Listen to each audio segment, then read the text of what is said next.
Class 7 এর ছাত্রছাত্রীরা, আমরা গত ক্লাসে তোমাদের পরিবেশ বান্ধব শক্তি নিয়ে আলোচনা করছিলাম। আমরা সৌরশক্তির ব্যবহারের আগে পর্যন্ত তোমাদের বুঝিয়েছিলাম। আজকে আমরা সৌরশক্তি থেকে বাকিটুকুটা বুঝবো, তোমরা মন দিয়ে শুনে যাও। বলছে আমরা প্রচলিত শক্তির উৎস হিসাবে যে জীবাশ্ম জ্বালানি ব্যবহার করি, ব্যাপকভাবে ব্যবহার, প্রচুর পরিমাণে ব্যবহার করে আসছি, তা আসলে উৎপন্ন হয়েছে কোথা থেকে? আজকে যে আমরা জীবাশ্ম জ্বালানিগুলি ব্যবহার করেছি, বহুদিন ধরে ব্যবহার করে আসছি, যেমন ধরে নাও কয়লা, পেট্রোল, ডিজেল, কেরোসিন, এগুলো প্রত্যেকটাই জীবাশ্ম জ্বালানি। এগুলো কিন্তু আমরা বহু কাল ধরে ব্যবহার করে আসছি, বহু যুগ ধরে ব্যবহার করে আসছি। তো এইগুলো তৈরি হয়েছে, এর মূল উৎসটা কে? এগুলো তৈরি হতে কে সাহায্য করেছে? তাহলে আমরা যদি দেখি তাহলে জানতে পারি যে সৌরশক্তি অর্থাৎ সূর্যের শক্তি। কারণ দেখো, যখন কোনো বনভূমি, আমি একটা উদাহরণ দিয়ে বুঝাচ্ছি তোমাদেরকে। বনভূমি ধরে নাও সালোক সংশ্লেষ করছে দিনের বেলা, দিনের বেলা সূর্যের আলোটা নিয়ে খাদ্য তৈরি করছে। তাহলে দিনের বেলা সবুজ উদ্ভিদ কি করছে? সূর্যের আলোটা নিয়ে খাদ্য তৈরি করে এবং সেই খাদ্যের মধ্যে সৌরশক্তিটাকে জমা রাখে স্থিতি শক্তি রূপে। ঠিক আছে, এবার কি হচ্ছে দেখো, কোনো কারণে ওই বনভূমি মাটির তলায় চাপা পড়ে গেল এবং লক্ষ লক্ষ বছর, লক্ষ লক্ষ কোটি কোটি বছর ওই মাটির তলায় চাপা পড়ে যাওয়া বনভূমিটি বিভিন্ন রাসায়নিক বিক্রিয়ায়, তাপে, চাপে, নানান পরিবর্তনের ফলে তৈরি হচ্ছে কয়লা, পেট্রোল, ডিজেল, কেরোসিন ইত্যাদি। তাহলে দেখো, ওই বনভূমিটি সৌরশক্তিটাকে জমিয়ে রেখেছিল খাদ্যের মধ্যে, সেটা পরিবর্তন হচ্ছে, বিভিন্ন রাসায়নিকভাবে পরিবর্তন হয়ে সেটা আজকে কয়লা, পেট্রোল, ডিজেলে পরিণত হয়েছে, তাই না? তাহলে আমরা বলবো আজকের যে জীবাশ্ম জ্বালানি আমরা ব্যবহার করছি সেগুলা কিন্তু সৌরশক্তি থেকেই তৈরি হয়েছে। ঠিক আছে, তাহলে তোমরা তো জানো সবুজ উদ্ভিদ নিজের খাদ্য নিজেরাই তৈরি করে। যাদের ক্লোরোফিল আছে তারা নিজের খাদ্য নিজেরাই তৈরি করবে। এই কাজে তারা কোন প্রাকৃতিক শক্তিকে কাজে লাগায়? সৌরশক্তিকে কাজে লাগায়। প্রাণীরাও বেশিরভাগ খাদ্যের জন্য, আমরা এবং অন্যান্য প্রাণীরা বেশিরভাগ খাদ্যের জন্য কার উপর নির্ভর করি? আমরা উদ্ভিদদের উপর নির্ভর করি, তাই না? তো অর্থাৎ প্রাণীরাও পরোক্ষভাবে ওই প্রাকৃতিক শক্তির উপর নির্ভরশীল, অর্থাৎ সৌরশক্তি। আমরাও কিন্তু পরোক্ষভাবে, সবুজ উদ্ভিদরা প্রত্যক্ষভাবে অর্থাৎ সরাসরি সৌরশক্তির উপর নির্ভর করে, আর আমরা প্রাণীরা পরোক্ষভাবে আমরা সৌরশক্তির উপর নির্ভর করি। ঠিক আছে, তো এর থেকে কি বোঝা যাচ্ছে? উদ্ভিদ ও প্রাণীর দেহে কোন শক্তি পরিবর্তিত হয়ে আবদ্ধ থাকছে। কোন শক্তি? আমরা বলবো সৌরশক্তি। উদ্ভিদের দেহেও সৌরশক্তি আবদ্ধ থাকছে, আমাদের মধ্যেও সেই শক্তিটা আবদ্ধ থাকছে। উদ্ভিদ বা প্রাণীর মৃত্যুর পর তাদের দেহাবশেষ, উদ্ভিদও মারা গেল, মাটিতে মিশে গেল, প্রাণীরা মারা যাচ্ছে, মাটিতে মিশে যাচ্ছে, তাদের দেহাবশেষ মাটির তলায় চাপা পড়ছে, চাপে এবং তাপে থাকতে থাকতে পরিবর্তিত হয়ে তৈরি হচ্ছে কয়লা, পেট্রোল ইত্যাদি জীবাশ্ম জ্বালানি তৈরি হচ্ছে, তাই না? তাহলে আমরা দেখলাম যে তাহলে কয়লা বা জ্বালানি তেল, জীবাশ্ম জ্বালানি যেটা জ্বালানি তেল, কোন শক্তির পরিবর্তিত হয়ে আবদ্ধ হয়েছে? আমরা বলবো সৌরশক্তি, তাই না? আমরা পরোক্ষভাবে এই সৌরশক্তির উপর নির্ভর না করে কি আমরা সরাসরি সৌরশক্তির উপর নির্ভর করতে পারি না? আমরা সরাসরি সৌরশক্তির উপর নির্ভর করতে পারি? হ্যাঁ, পারি। আমরা উদ্ভিদের উপর নির্ভর করছি, উদ্ভিদরা আবার সৌরশক্তির উপর নির্ভর করছে। ঠিক আছে, কিন্তু এখন বলছে আমরা কি সরাসরি সৌরশক্তির উপর নির্ভর করতে পারি? হ্যাঁ, আমরা পারি। কিভাবে পারি? আমরা সৌরশক্তিটাকে কোনো যন্ত্রের মধ্য দিয়ে আমরা কাজে লাগাতে পারি। যেমন ধরে নাও সৌর প্যানেল। বিভিন্ন গ্রামে গঞ্জে, অর্থাৎ যেখানে এখনো পর্যন্ত বিদ্যুৎ পৌঁছায়নি সেই সব জায়গায়, সেই সব এলাকায় বিভিন্ন পদ্ধতিতে, বিভিন্ন ইয়েতে তোমার সৌর প্যানেল বসিয়ে সৌরকোষ সৃষ্টি করে সেইখানে সেই গ্রামে গঞ্জে তোমার বিদ্যুৎ পৌঁছানো যাচ্ছে। ঠিক আছে, তো বলছেন এই চিন্তা থেকে ব্যবহার শুরু হয়েছে সৌরকোষে। ঠিক আছে, দিনের বেলায় যে সূর্যের আলো পৃথিবীর অবিরাম এসে পৌঁছায় তাকেই কাজে লাগিয়ে এই সৌর কোষ বা সৌর বিদ্যুৎ তৈরি হচ্ছে। তারপর সৌর প্যানেলের সঙ্গে যুক্ত ব্যাটারিতে সেই বিদ্যুৎটা জমা হচ্ছে, আর রাতের বেলা বা কম সূর্যের আলোতে সেটা ব্যবহার করা হচ্ছে। ঠিক আছে, তাহলে আমরা সৌরশক্তিকে সরাসরি ব্যবহার করতে পারছি। আচ্ছা, এবার দেখো চিত্র দিয়েছে কতগুলো, সোলার লাইট দিয়েছে, সোলার ক্যাপ দিয়েছে, সোলার কুকার দিয়েছে, সোলার বাইক দিয়েছে, সোলার ওয়াটার হিটার দিয়েছে, সোলার সিগন্যাল দিয়েছে, সোলার মোবাইল চার্জার দিয়েছে। সব এই সৌর শক্তি থেকে এগুলা করা যাচ্ছে। ঠিক আছে, তো বলছে বিদেশে দীর্ঘদিন ধরে ব্যবহার হয়ে আসছে এই সৌরশক্তি। আমাদের বিদেশ যেগুলো অর্থাৎ উন্নত দেশগুলোতেও কিন্তু এই সৌরশক্তিও ব্যবহার করা হচ্ছে। এখন আমাদের রাজ্যের বিভিন্ন জায়গাতেও প্রচুর পরিমাণে শুরু হয়েছে এর ব্যবহার। আর তুমি কোথায় এরকম দেখেছো তা জানলে তা উল্লেখ করো, কোন জায়গায় সৌরশক্তি ব্যবহার হচ্ছে। আমাদের ধরো আমরা মালদা শহরের অনেক গ্রামে আমরা যদি যাই তাহলে দেখতে পাবো এই সৌর কোষের সাহায্যে সৌর বিদ্যুৎ তৈরি করে বাড়িতে আলো জ্বালানোর কাজে ব্যবহার করা হচ্ছে। ঠিক আছে, এবং কি কাজে? আলো জ্বালাতে ব্যবহার করা হচ্ছে। আর আশা করা যায় আগামী দিনে সৌরশক্তির ব্যবহার আরো প্রচুর পরিমাণে বেড়ে যাবে আগামী দিনগুলোতে। কিন্তু সৌর প্যানেল থেকে আবার পরিবেশের কোনো ক্ষতি হবে না তো? অর্থাৎ এই যে সৌর প্যানেল, সেখান থেকে পরিবেশে কোনো দূষণকারক পদার্থ পরিবেশে মিশে যাবে না তো? সেটাও বিজ্ঞানীরা চিন্তা ভাবনা করছেন। তো বলছে অতটা হবে না, কারণ এমনিতে এইসব প্যানেল 10 থেকে 15 বছর ঠিক থাকে। অর্থাৎ সৌর প্যানেল 10 থেকে 15 বছর পর্যন্ত ঠিক থাকে, তারপরে আস্তে আস্তে নষ্ট হয়ে যায়, তখন আবার নতুন সৌর প্যানেল লাগাতে হয়। তাহলে আমাদের পরিবেশ কিন্তু খারাপ হওয়ার সম্ভাবনাটা কম আছে, মানে পরিবেশ দূষণ হওয়ার সম্ভাবনা কম আছে। এছাড়াও এই প্যানেলে পুনর্নবীকরণ করে আবার ব্যবহার করে তোলা যায়, আবার এই প্যানেলটাকে আবার ঠিকঠাক করে আবার ব্যবহার করা যেতে পারে। তবে সৌরকোষ তৈরি করতে শুরুতে কিছুটা প্রচলিত শক্তি ব্যয় করা হয়। অর্থাৎ প্রচলিত শক্তি কোনগুলো? আমরা জীবাশ্ম জ্বালানি কিন্তু আমাদের প্রচলিত শক্তি মনে রাখবে, অর্থাৎ কয়লা, পেট্রোল, ডিজেল এগুলো ব্যবহার করা হয় শুরুতে। এবার আমরা চলে আসছি, দেখো বায়ু শক্তি বলছে আমাদের পরিচিত আরো একটা পরিবেশ বান্ধব শক্তির উৎস হলো অব্যবহৃত উৎস, প্রায় অব্যবহৃত রয়ে গেছে। মানে আমাদের পরিবেশ বান্ধব শক্তি তো একটা সৌরশক্তি আমরা জানলাম, বলছে আরো একটা পরিবেশ বান্ধব শক্তি আছে যেটা আমরা এখনো পর্যন্ত ব্যবহার ঠিকঠাক ভাবে করে উঠতে পারিনি। সেটা কি? সেটা হচ্ছে বায়ু শক্তি। বলছে তাহলে তা হলো বায়ু শক্তি, বায়ু প্রবাহের শক্তি। বলছে বায়ু প্রবাহের গতিশক্তিকে কাজে লাগিয়ে বড় মাপের বিদ্যুৎ শক্তি তৈরি করা সম্ভব। অর্থাৎ এই বায়ু প্রবাহের শক্তিকে কাজে লাগিয়ে আমরা অনেক বেশি বিদ্যুৎ তৈরি করতে পারি।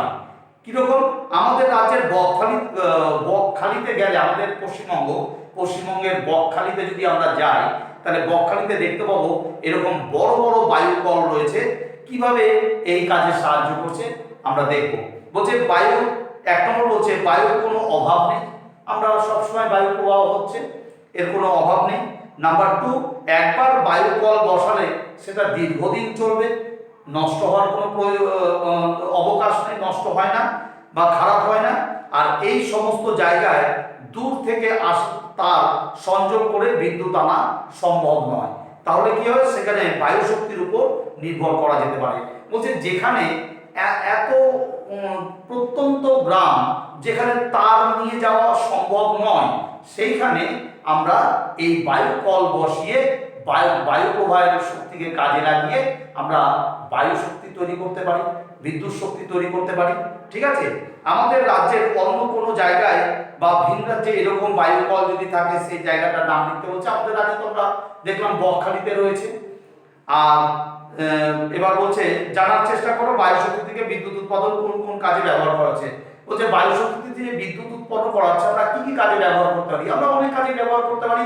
একটা হচ্ছে বিদ্যুৎ জ্বালাতে, আমাদের বাড়িতে আলো জ্বালাতে, কম্পিউটার চালাতে, তারপরে ফ্রিজ, তারপরে টেলিভিশন, এগুলো চালাতে আমরা ব্যবহার করতে পারি। এমনকি রান্নার কাজেও আমরা একে ব্যবহার করতে পারি। ঠিক আছে, এবার বলছে জৈব শক্তি। জৈব শক্তিটা কি? বলছে অন্য একটা অপ্রচলিত শক্তি, কিন্তু পরিবেশ বান্ধব শক্তির উৎস কি হতে পারে? হ্যাঁ, জৈব শক্তি পরিবেশ বান্ধব শক্তি অবশ্যই হতে পারে। কিরকম? বলছে জৈব বা জৈব উৎসজাত, সেটা হচ্ছে উদ্ভিদদের হতে পারে বা প্রাণীদের হতে পারে, সেখান থেকে পাওয়া বিভিন্ন জিনিস, যেখান থেকে আমরা জৈব গ্যাস তৈরি করতে পারি।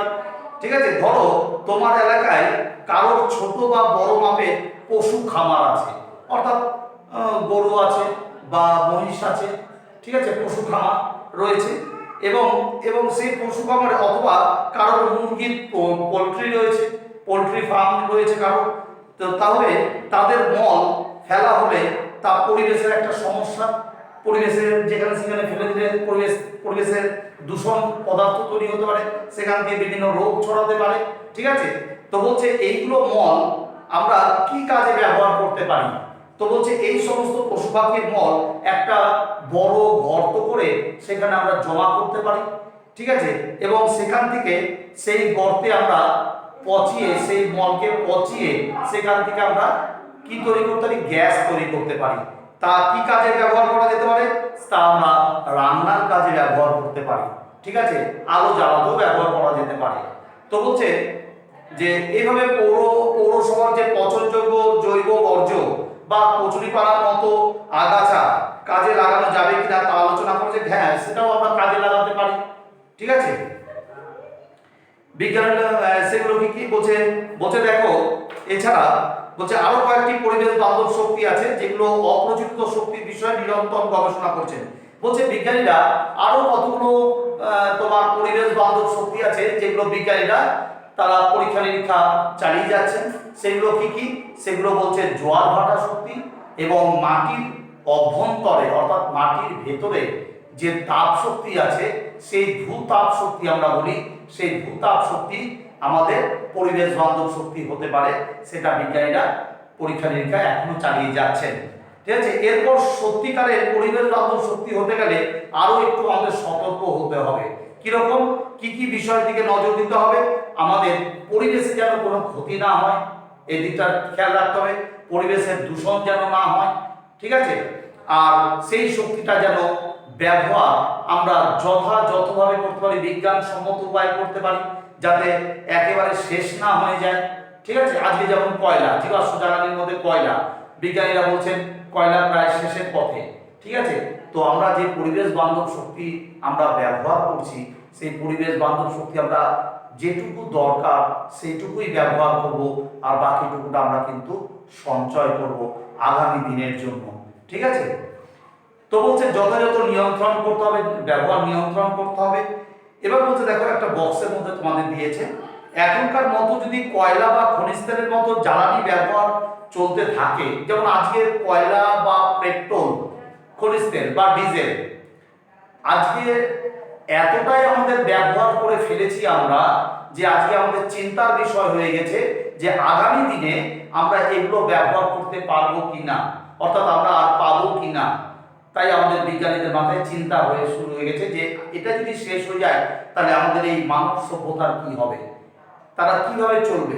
ঠিক আছে, তো বলছে যে এখনকার মতো যদি কয়লা বা খনিজ তেলের মতো জ্বালানি ব্যবহার চলতে থাকে, তবে হয়তো আর 40 থেকে 50 বছর চলতে পারে অবশিষ্ট জ্বালানি দিয়ে। বলছে আমরা যেভাবে এই কয়লা, পেট্রোল, ডিজেল ব্যবহার করে এসেছি বহুদিন ধরে, আমরা যদি এইভাবেই ব্যবহার করতে থাকি তাহলে এই কয়লা, পেট্রোল এগুলো আমরা কিন্তু আর 40 থেকে 50 বছর ব্যবহার করতে পারবো, তারপরে কিন্তু আর পারবো না, এটা শেষ হয়ে যাবে। তখন কি হবে? তখন কি মানব সভ্যতা থেমে যাবে? বিজ্ঞানীরা বলছেন যে না, তারা চেষ্টা চালাচ্ছেন, তারা তখন এই অপ্রচলিত শক্তির উপর ওই জন্য জোর দিতে বলছেন, অর্থাৎ পরিবেশ বান্ধব শক্তির উপর বিজ্ঞানীরা জোর দিতে বলছেন। ঠিক আছে, উপযুক্ত পদ্ধতিতে কয়লা বা খনিজ তেল থেকে অন্যান্য কম দূষক জ্বালানি তৈরি করা যেতে পারে। এভাবে কয়লা, খনিজ তেল, তেলের প্রাকৃতিক সঞ্চয়ের আয়ু দীর্ঘায়িত হবে। বলছে বিজ্ঞানীরা বলছেন যে আমরা এই কয়লা বা খনিজ তেল থেকে অন্যান্য কম দূষণ জ্বালানি তৈরি করতে হবে। কয়লা, পেট্রোল যেভাবে পরিবেশের দূষণ করে, সেই থেকে কম দূষণ করবে এমন জ্বালানি প্রস্তুত করতে হবে, যা আমরা ব্যবহার করব, পরিবেশের কোনো ক্ষতি হবে না এবং আমাদের এই কয়লা আর পেট্রোল তখন আমাদের সঞ্চয় হবে। ঠিক আছে, তখন এগুলো কম ব্যবহার হবে। আরো একটা জ্বালানি কি হতে পারে বলতো? আমরা আরো একটা জ্বালানি বলতে পারি আমরা প্রাকৃতিক গ্যাস। প্রাকৃতিক গ্যাস যেটাকে আমরা সিএনজি বলি, কম্প্রেসড ন্যাচারাল গ্যাস, সেটাও একটা তোমার আমাদের প্রাকৃতিক গ্যাস। যদি আমরা ব্যবহার করি তাহলে কিন্তু আমাদের এই কয়লা, পেট্রোল, ডিজেলের মতো পরিবেশ দূষণ করবে না। কম্প্রেসড ন্যাচারাল গ্যাস, যার মূল উপাদান হচ্ছে মিথেন। ঠিক আছে, তো এটা যদি আমরা ব্যবহার করি তাহলে কিন্তু এই পরিবেশ দূষণ কম হবে, আর তাহলে কয়লা, পেট্রোল, ডিজেল এগুলো কিন্তু সঞ্চয় হবে। এগুলো কিন্তু আমরা বহুদিন তাহলে ব্যবহার করতে পারবো। তো বলছে মাটির তলায় বা পাহাড়ের ফাটলে আবদ্ধ জ্বালানি গ্যাসের উৎস থেকে যে গ্যাস আমাদের অজান্তে নষ্ট হয়ে যাচ্ছে, তা কি কাজে লাগানো সচেষ্ট হতে হবে? হ্যাঁ, আমরা সেগুলো কাজে লাগাতে পারি। আমাদের মতো নদীমাতৃক দেশে গভীর নলকূপের জল সেচের কাজে বা পানীয় জলের উৎস হিসাবে ব্যবহার না করে এই সমস্ত কাজে নদীর জল আমরা ব্যবহার করলে মাটির তলা থেকে জল তোলার জন্য ব্যবহৃত প্রচলিত শক্তির অনেকটাই বাঁচানো যাবে। হ্যাঁ, ঠিক বলেছেন। আর যেখানে সুবিধা আছে সেখানে জলপথে পরিবহন যন্ত্রহীন নৌকার ব্যবহার বাড়ানোর কথা ভাবা যেতে পারে। আচ্ছা, যেখানে সুবিধা আছে সেখানে জলপথে আমরা দেখো, জলপথে আমরা এখন স্টিমার আমরা ডিজেলের সাহায্যে চলছে, তো আমরা যেখানে জলপথে যেতে পারবো সেখানে আমরা যন্ত্রহীন নৌকা অর্থাৎ ডিজেল বাহিত নৌকা ছাড়া আমরা হাতে চালানো নৌকা ব্যবহার করতে পারি। তাহলে কি হবে? তাহলে আমাদের পরিবেশ দূষণও হবে না এবং আমাদের এই ডিজেল সঞ্চয় হবে, জমা হবে। আবার বলছে পরিবহনের মধ্যে যার মধ্যে কোনো জ্বালানি লাগে না এরকম পরিবহন আরো বেশি ব্যবহার করা যেতে পারে। অর্থাৎ পরিবহন আমরা করব কিন্তু আমাদের জ্বালানি লাগবে না, অর্থাৎ কোনো জীবাশ্ম জ্বালানি ব্যবহার হবে না, কয়লা, পেট্রোল, ডিজেল এগুলো ব্যবহার হবে না। এরকম জ্বালানি আমরা ব্যবহার না করে আমরা পরিবহন করতে পারি। তার একটা উদাহরণ হচ্ছে সাইকেল। আমাদের প্রতিবেশী দেশ হচ্ছে চীন। চীন কি করেছে? তাদের একটা রাস্তায় আছে শুধু সাইকেল চালানো।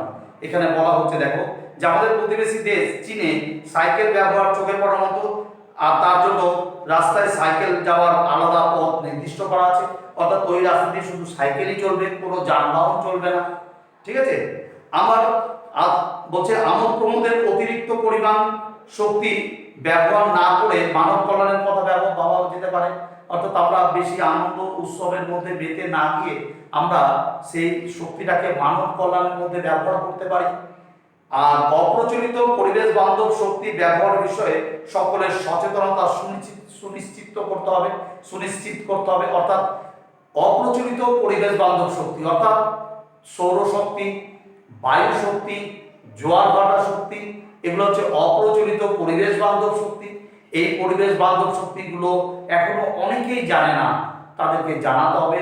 এদের ব্যবহার পদ্ধতি জানাতে হবে। এরপর এটা ব্যবহার করলে আমাদের কি সুবিধা, আমাদের পরিবেশের কি সুবিধা হয়, এগুলো তাদেরকে জানাতে হবে। তার ফলে এই অপ্রচলিত পরিবেশ বান্ধব শক্তির ব্যবহার আস্তে আস্তে তাহলে বাড়বে। ফলে কি হবে? আমাদের জীবাশ্ম জ্বালানি অর্থাৎ কয়লা, পেট্রোল, ডিজেল এগুলো কিন্তু আমাদের সঞ্চয় হবে, তাই না? ঠিক আছে, তাহলে তোমাদের এই চ্যাপ্টারটি কমপ্লিট করলাম। ঠিক আছে, এখানকার কিছু প্রশ্ন আমি এরপর দিন রায়মার্টিন থেকে তোমাদের আলোচনা করব। তোমাদের এই গোটা চ্যাপ্টারটি তোমরা ভালো করে শুনো, এই গোটা চ্যাপ্টারটি তোমরা ভালো করে খুঁটিয়ে পড়বে। ঠিক আছে, নেক্সট ডেট আমি রায়মার্টিন থেকে কিছু প্রশ্ন নিয়ে আলোচনা করব। এই প্রশ্নগুলো তোমরা তৈরি করবে। তার আগে গোটা চ্যাপ্টারটি তোমরা মন দিয়ে ভালো করে পড়ে রেডি করে রাখবে। ঠিক আছে, আমি আগামীকাল তোমাদের অঙ্ক নিয়ে আসবো, তারপরের দিন তোমাদের বিজ্ঞান নিয়ে আবার আসবো। ঠিক আছে, আগামীকাল তোমাদের অঙ্ক হবে। তাহলে আজকে এই অবধি রাখলাম, তোমরা মন দিয়ে পড়াশোনাটা চালিয়ে যাও। ঠিক আছে।